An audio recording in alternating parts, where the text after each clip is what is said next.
Well, I saw David get up here and do an impromptu speech, and I just restricted myself to one page, and to keep it under an hour. And Cassie, thank you for your very lovely words, and boy, am I proud that I appointed 40% of my deputy ministers were women. And Cassie was one of them, and she was terrific, and she had to do some really tough assignments and did them superbly, and so thank you very much. And David, to see you again with the definitive book on one of our greats, like Peter Lougheed, W.A.C. Bennett. And it's great to have you and Sherry back here, and to have the Public Policy Institute present David and Carol and Ed and I with this wonderful award. And all of us who support good public policy and know how important it is. And Jack, I will confess that I wasn't the booster of Expo that I was told. I actually ran for mayor opposed to Expo. All that ran through my mind. Yeah, so I thought I'd better grab that before you throw a bun at me up here. However, we got it sorted out. And we don't have a $1.2 billion deficit like Montreal is still paying off, and so it worked out okay. We had some good public policy to deal with that. And so I'm honored, and Becky and I are indeed, and Justin, our son, feel very honored to receive this wonderful award about good government, about good public policy, which is really key. And most of the world is still struggling with that kind of an issue. And so I think to have an institute, David, like you're part of, is absolutely fundamentally important. And to have an award like the Peter Lougheed Award is wonderful. And Peter, I hope he's well. I know he's got pneumonia, and he wanted to be here. And I really wanted to see him again. I saw him just a week before I did my swan dive at low tide in 2002, and Becky had to, turn me over and all that stuff, and keep me alive. And thank God she was there and didn't trust me to do anything. So I got to follow him. Where is he? And Peter and I went to a wonderful event in Jamaica at the Round Hill, just outside of Montego Bay. And 7 premiers were invited by Wallace and Margaret McCain, former premiers, to talk about the Kyoto Accord. And Peter and I were supposed to be for and against it. We were both against it. We said, what's wrong with this picture?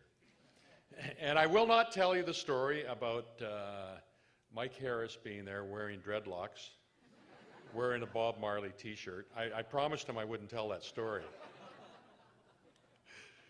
And Peter is in the Premier's pantheon of being one of the builders of the modern West. He did that in Alberta, just like Tommy Douglas did in Saskatchewan. And Duff Roblin, and I would argue Gary Dewar, who's our superb ambassador in Washington, did in Manitoba. And W.A.C. Bennett laid the foundation for modern British Columbia. We've been very blessed in British Columbia and in the Prairie provinces with leaders like that. So to receive this kind of an award is a huge honor.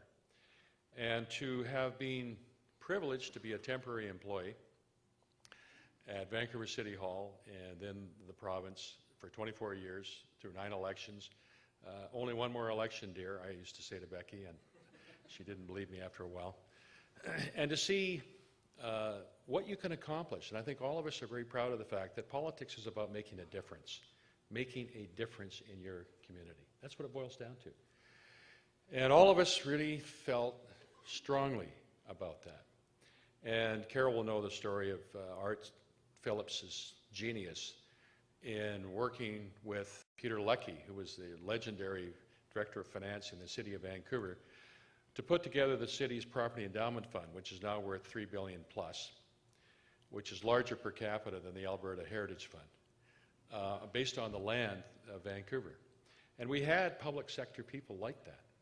When I was involved in the province, people like Cassie and others, and we would say, oh, well, let's just end the war in the woods, and Cassie, can you kind of fix that? And Andrew Petter, it's yours.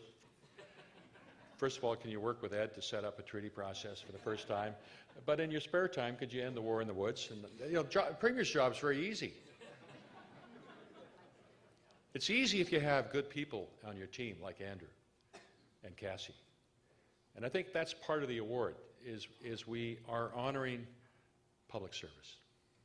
Whether you're a temporary employee, like we were, some of us, or you're in it as a lifer, like Cassie. And it really is about creating good public policy, whether it's, I've got a very interesting crew the United Way has put together called the Public Policy Institute. Deb Bryant's here, and we're training people involved in the nonprofit sector and social service agencies of how to work your way through government, get your way to house the homeless, or to get rid of barriers for people with disabilities. And I think putting public policies in place like that, where you can convince people, and I'll close with this remark because it's really quite extraordinary what good public policy that's well thought out can accomplish. 4 years ago, think about it, we had 3,700 chronically homeless people on our streets, right? Have you noticed how much fewer there are?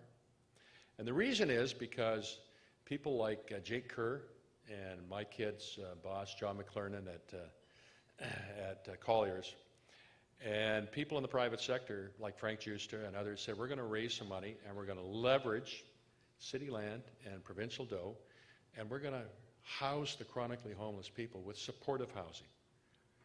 And you know, we're 60% of the way there. We're going to have 2,400 of the 3,700 chronically homeless people in this city in supportive housing within the next 24 months.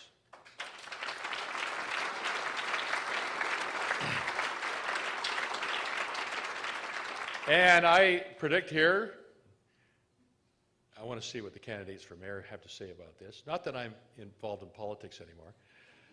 I think in 40 to 48 months we will be the first city in North America to have abolished homelessness, because we as a community decided it was an important public policy initiative to take. And there's real payoffs of good public policy, and that's why this award is so special, and why Becky, we're delighted to be here, and our son Justin couldn't make it, but we all say to you, thank you very much.